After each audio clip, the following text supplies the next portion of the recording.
Hola, muy buenos días. Mi nombre es Jorge Rojas y voy a dar el tema de estadificación de cáncer de cuello uterino. Nos vamos a enfocar más a lo que es la evaluación por resonancia magnética. En la agenda pues tenemos generalidades, el abordaje diagnóstico, la estadificación y lo que es la evaluación ganglionar. Como introducción tenemos que es el cáncer de cuello uterino, es el cuarto cáncer más común en mujeres en todas las edades en todo el mundo.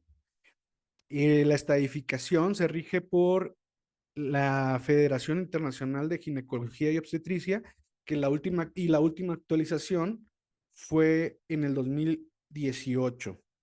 Se ha demostrado que la relación estrecha del virus del papiloma humano y el cáncer cervicuterino, pues se demuestra hasta en el 98% de los casos.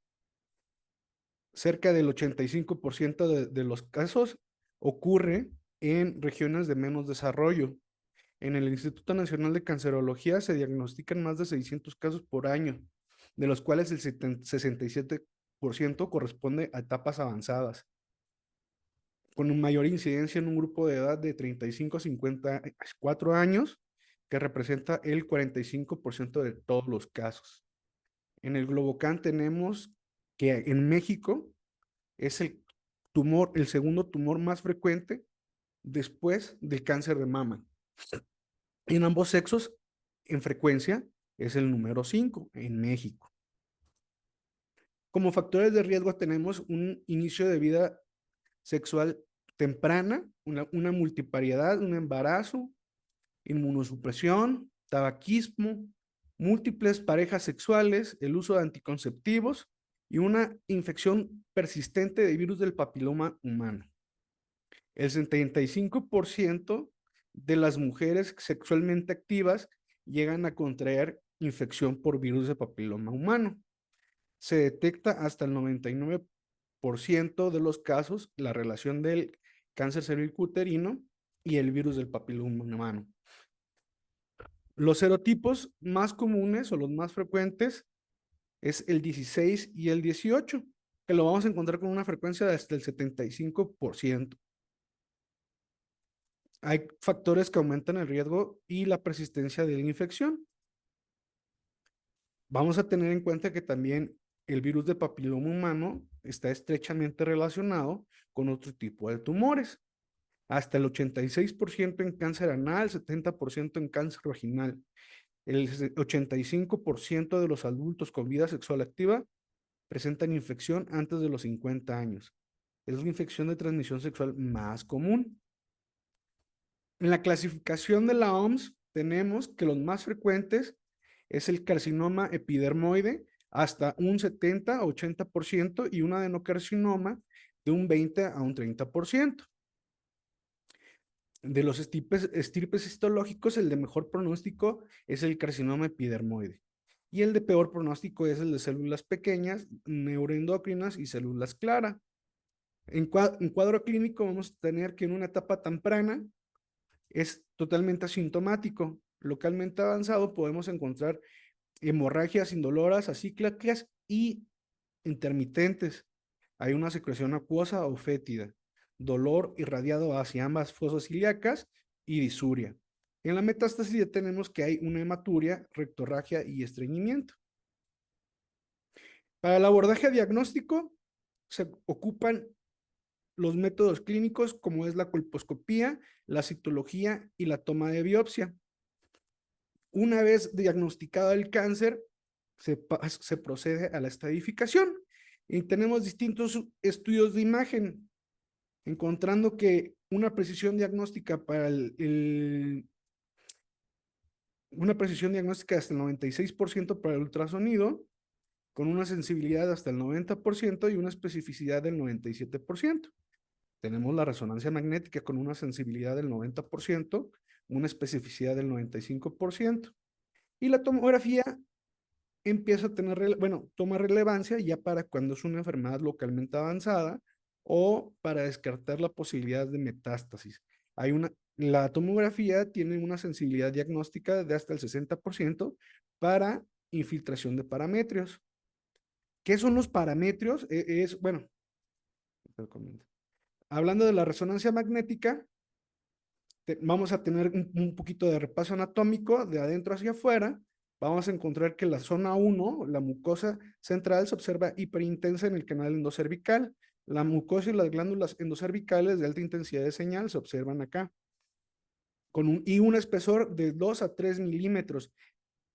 El estroma fibroso es hipointenso y se continúa con la zona de la unión del miometrio. El estroma fibroso toma relevancia para la estadificación clínica. Nosotros vamos a tener datos que nos sugieran cuando hay una extensión más allá del estroma fibroso, como una irregularidad o la pérdida de la hipointensidad de esos márgenes.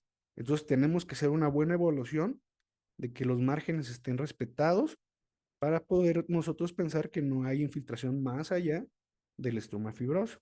Y la zona 4 es la intensidad de señal intermedia con el exterior del estroma laxo. De protocolos de resonancia magnética se manejan básicamente T2. T2 es lo que las secuencias T2 en sagital y axial, y también puede ser una coronal oblicua, y para hacer la mejor evaluación ahí la coronal oblicua es para ver si hay infiltración hacia lo que es el parametrio, ¿sí? Básicamente esas son, bueno, T2 tiene que ser sí o sí una secuencia T1, y difusión. Acá, por ejemplo, lo que nos ayuda también, nos podría ayudar, o por ejemplo, complementando más, sería el medio de contraste.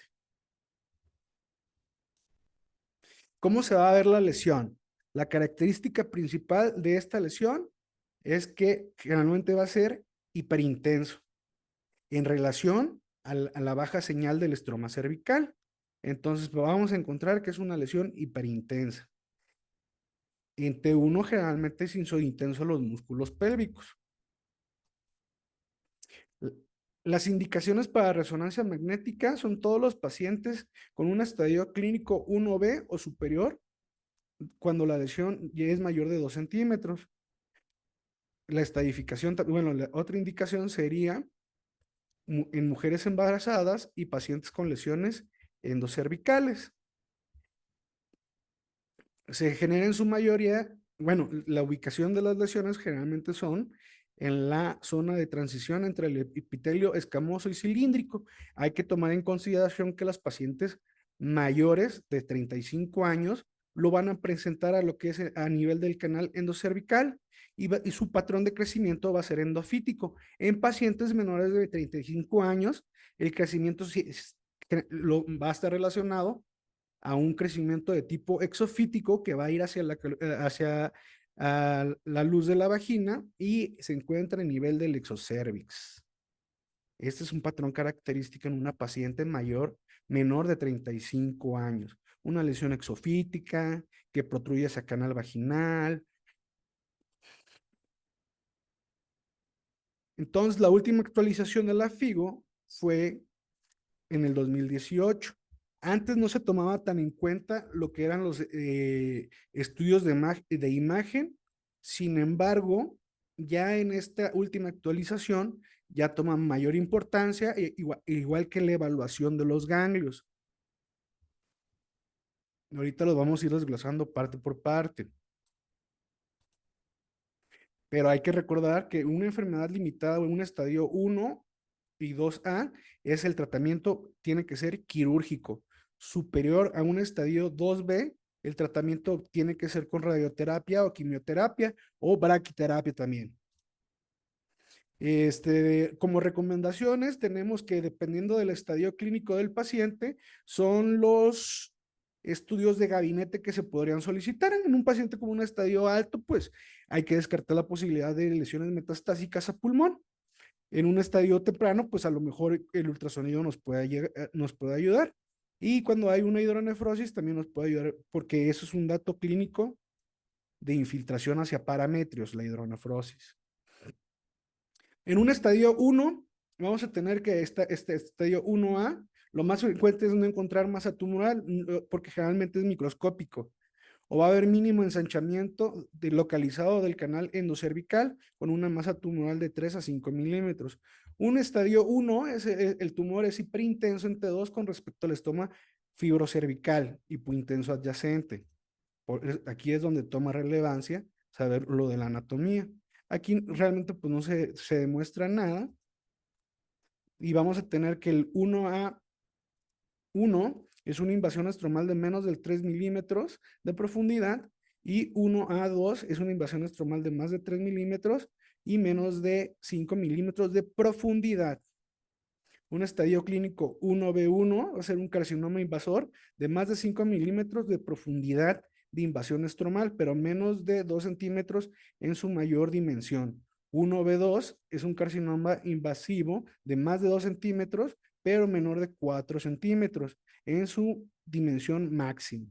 1B3 va a ser un carcinoma invasor mayor de 4 centímetros en su mayor dimensión.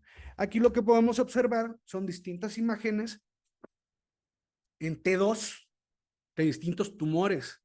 Aquí lo que quise representar o lo que están señalando en este artículo, pues es cómo se pierde esa hipointensidad del estroma fibroso y que es una lesión pues menor de 2 centímetros. En un estadio B2 pues tenemos una lesión que se ubica a nivel del canal endocervical, que protruye y que trae un poquito, que condiciona un poquito de borramiento del estroma fibroso. Aquí lo que estamos observando es una lesión que se ubica a nivel del endocervix. Se evalúa la profundidad de la invasión del estroma. El uso de gadolinio, vamos a tener en consideración que primero realza el útero y posteriormente el cervix, pero eso es lo normal. Pero en condiciones de alguna lesión, lo primero que va a realzar o lo que va a estar hipervascularizado, pues va a ser el tumor. Un estadio 2 se puede sobreestimar la afectación del parametrio, ya que puede provocar edema estromal, hay que tener en consideración eso. Aquí es donde ya entra en el papel lo que son las secuencias de difusión, para poder ver si es edema o actividad tumoral. Aquí lo mínimo recomendado son 2 secuencias de difusión con valores B de hasta mínimo unos 1000. Un estadio 2A es la interrupción en un segmento de la hipointensidad de 2/3 superiores de la pared vaginal. Entonces podemos tener un tumor que mida más de 4 centímetros y que va a haber una extensión o infiltración hacia la pared de la vagina, pero solo hasta 2/3. Ya cuando hay una infiltración del tercio inferior, es un estadio 2B.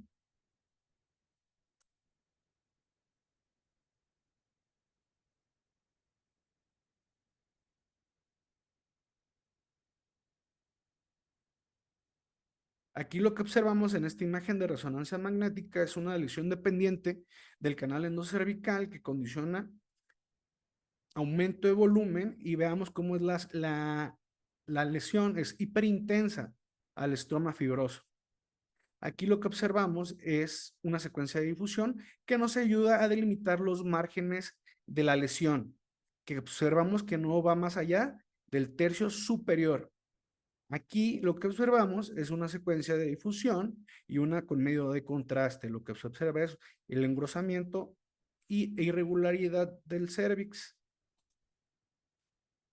Aquí tenemos una imagen comparativa cuando una lesión se encuentra bien circunscrita y esta imagen es como están los márgenes irregulares, está la pérdida de la hipointensidad del estroma fibroso.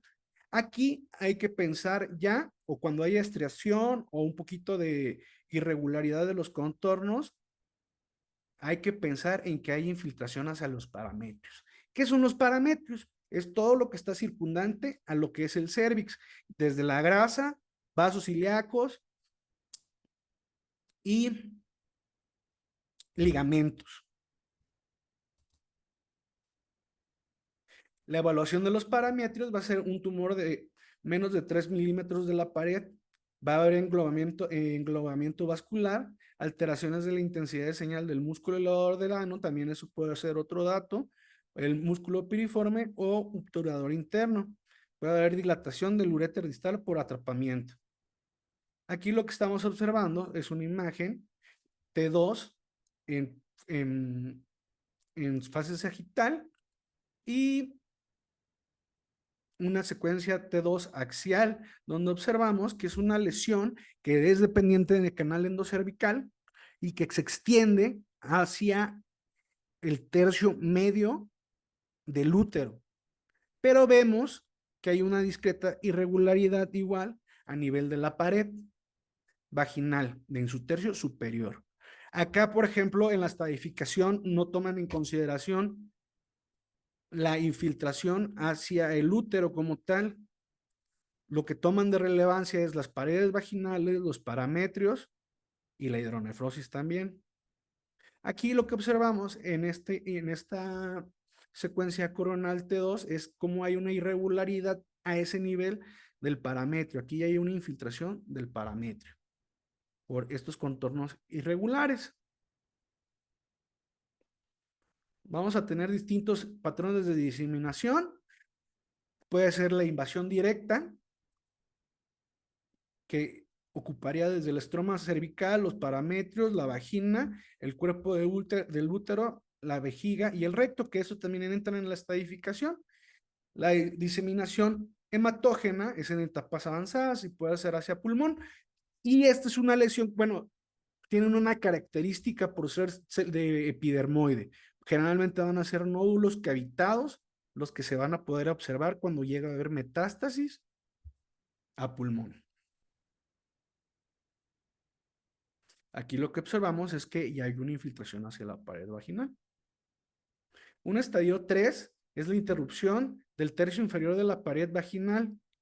Un estadio 3B es la interrupción del estroma fibroso hipointenso con extensión hacia la pared pélvica y útero o hidronefrosis. Aquí lo que observamos es una irregularidad del parametrio. Aquí observamos el tumor, entonces, por ende, ya está ocupando los parámetros. Aquí lo que observamos es la lesión y que se extiende hasta el tercio medio de canal vaginal, pero también hay una interrupción de la señal a este nivel y observamos que es el mismo paciente, pero que condiciona la hidronefrosis. Un estadio, este es un ejemplo de un estadio 3A, como se observa el engrosamiento e irregularidad del canal vaginal en sus 3 tercios. Y aquí lo que observamos son adenopatías. Ya vamos a empezar a hablar un poquito más de las adenopatías a ese nivel. Aquí lo que se demuestra es la afectación ganglionar.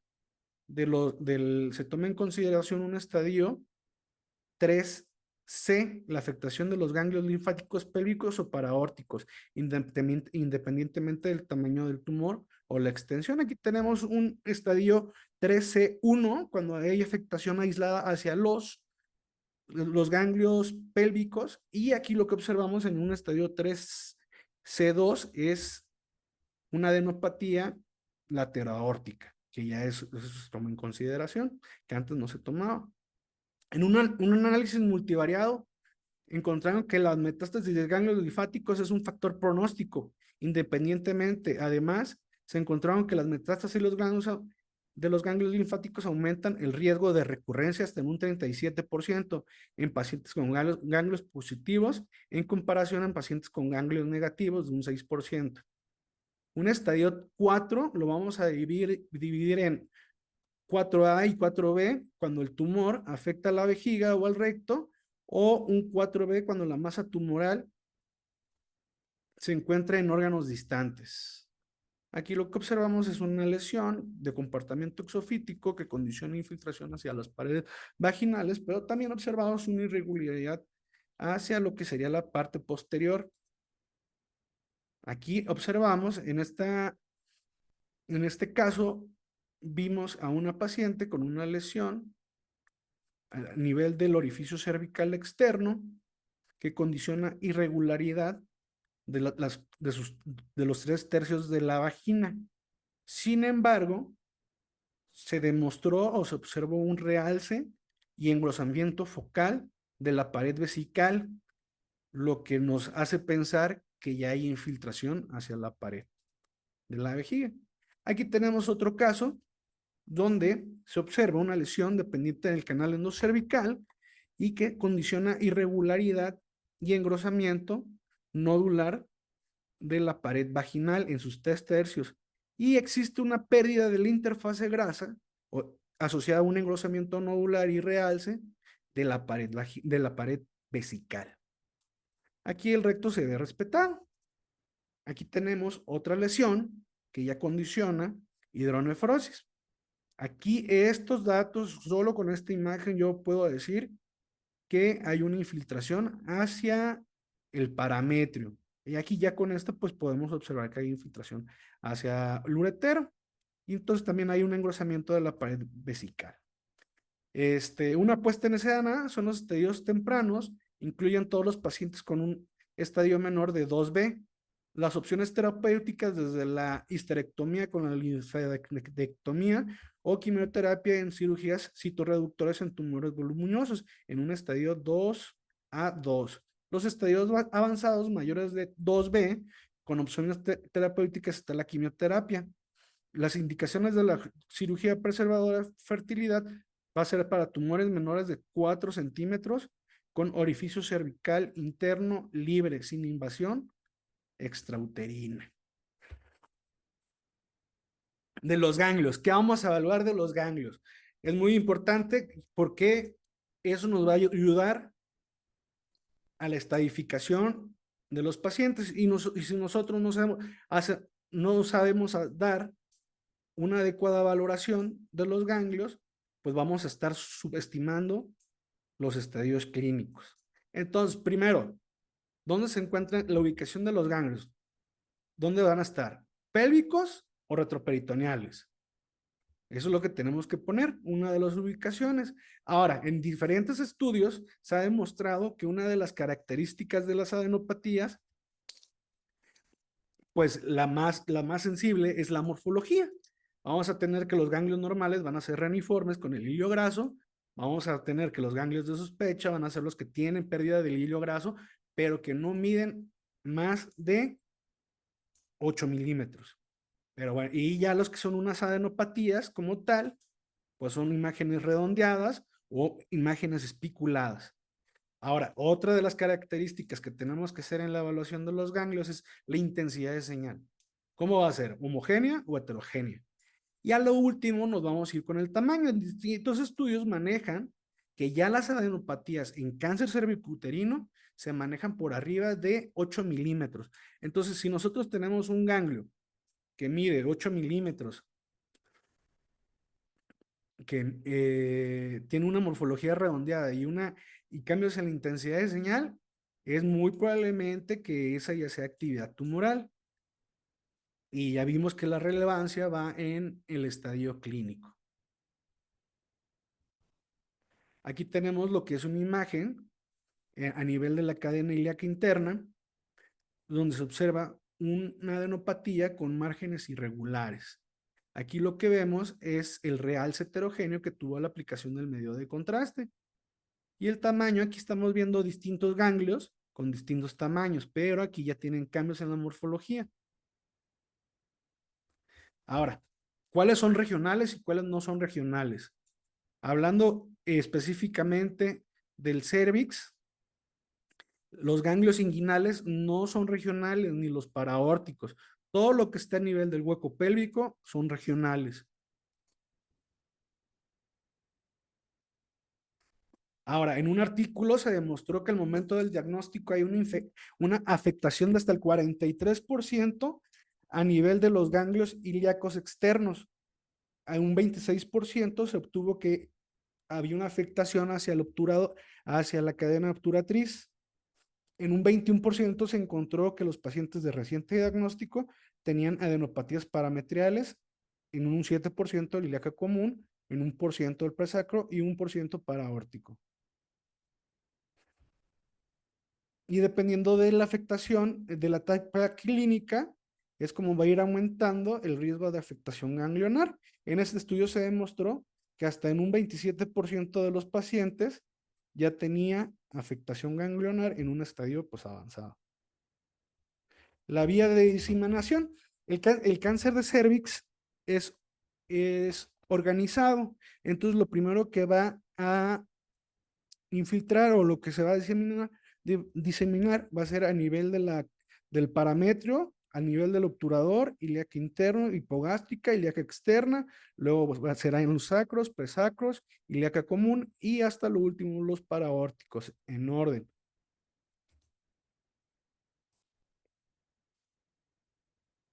La supervivencia, dependiendo del estado clínico del paciente, va a ser hasta un 90% en un estadio 1A y un 14% de supervivencia 5 años en un estadio clínico 4.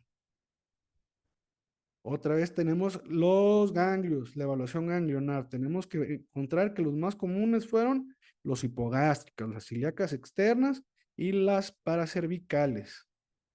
Los sitios de metástasis pueden ser hasta un 33% a hígado, un 33 a un 38% a pulmón, de un 15 a un 29% hacia estructuras óseas y glándulas suprarrenales en un 15%, ganglios paraórticos en un 15% y una cavidad, una carcinomatosis peritoneal, que es muy raro, pero lo manejan de un 7 a un 27%. El 70% de las metástasis cavitadas son de carcinomas de células escamosas de pulmón, cabeza y cuello. El adenocarcinomas también puede ser característica de adenocarcinomas gastrointestinales, carcinoma de células transicionales de vejiga y cáncer de cuello uterino.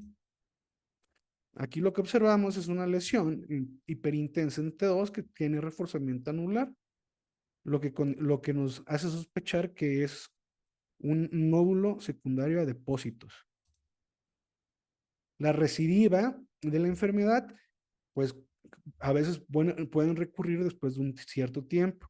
Generalmente va a ser en el muñón, en el muñón o la cúpula vaginal y también en los ganglios. Es la afectación principal como una recurrencia. La pérdida de la línea hipointensa normal de la pared vaginal asociada a una masa de partes blandas hiperintensa. Entonces, es lo que vamos a observar. A otros órganos pélvicos, la hiperintensidad de señal anormal de la pared de la vejiga o del recto en secuencias potenciadas en T2. El sitio más común va a ser de un 30 en 50% hacia la vagina. Y de una manera más rara, la carcinomatosis peritoneal y metástasis a órganos sólidos. Aquí lo que observamos es una paciente pues operada con un engrosamiento nodular de lo que es la cúpula vaginal. Aquí ya lo que observamos en este mismo paciente es una afectación ganglionar. Y en este paciente encontramos que ya había un nódulo hepático en relación al probable depósito. Aquí lo que observamos, este es un paciente que ya tiene ausencia quirúrgica del útero y vemos que después de cierto tiempo hubo una recidiva a nivel del canal vaginal y se extiende a través de los 3/3 del canal vaginal. Es una imagen nodular, sólida, hiperintensa. Y pues conclusiones, la resonancia magnética es el método de elección para cualquier estadio clínico. La importancia de una buena interpretación puede repercutir directamente en la sobrevida del paciente. Y eso sería todo de mi parte. Muchísimas gracias por la invitación. Quedo al pendiente. Gracias.